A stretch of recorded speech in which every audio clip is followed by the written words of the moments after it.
commitment to a fair and just world at work binds us together, transcending borders and oceans.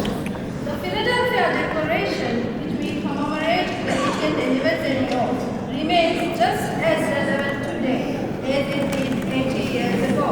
Fundamental rights encapsulated in the Declaration, such as the freedom of association and expression, social justice and equality, are the cornerstone of a fair, just and equitable society.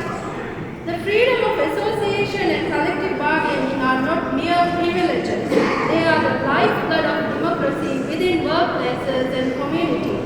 When the working class can organize, negotiate, and collectively voice their concerns, we build resilient societies that thrive on fairness, equity, accountability, and shared prosperity. Yet, the attacks on the right to freedom of association and collective bargaining persist, and this is profoundly troubling. Nevertheless, as trade unions, we remain steadfast, united, and resilient in defense of these essential rights to face and overcome all challenges and opposition. Our commitment to foster a fairer, more equitable world for everyone is a commitment to uphold democracy. The labor movement stands firm in defending the core principles enshrined within the governing principles of ILO. Mr. President, despite positive global trends in average wages, millions of workers worldwide continue to earn wages lower than the cost of living, perpetuating poverty.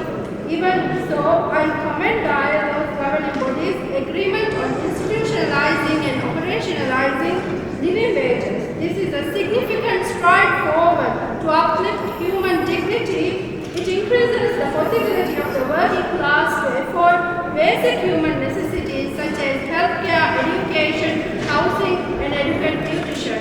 It is a step towards building resilient and productive societies.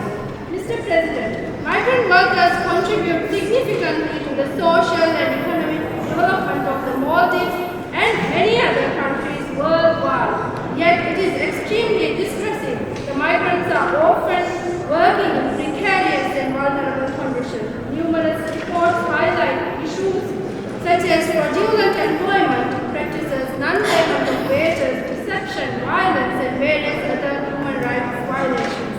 These are and will remain deeply alarming matters.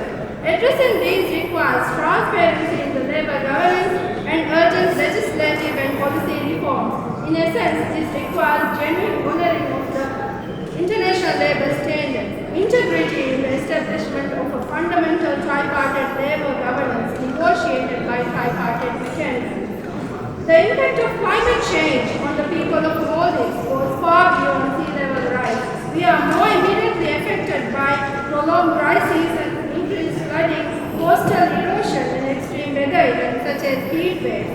The working population and our families are the hardest hit. Suffering from extreme heat, spikes in vector-borne diseases compounded by weather-induced disruptions of essential services such as healthcare, clean water, transport, and education. These challenges collectively reduce the productivity of our communities. Thus, I reiterate our call for the integration of climate resilience into labor policies, which need to be negotiated within the tripartite frameworks at global and national level.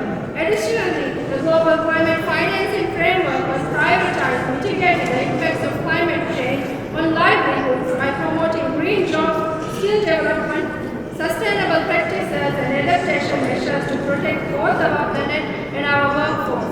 In order to ensure that the decisions and commitments which are made within the policy frameworks of ILO and the UN processes are evaporated and transcended to working people and their families, we need to increase political commitment and strengthen the enforcement mechanisms so that labor and human rights are not compromised with impunity. We need governments to be responsible and accountable to lead and champion the cause of social justice. I call upon all social partners to engage in meaningful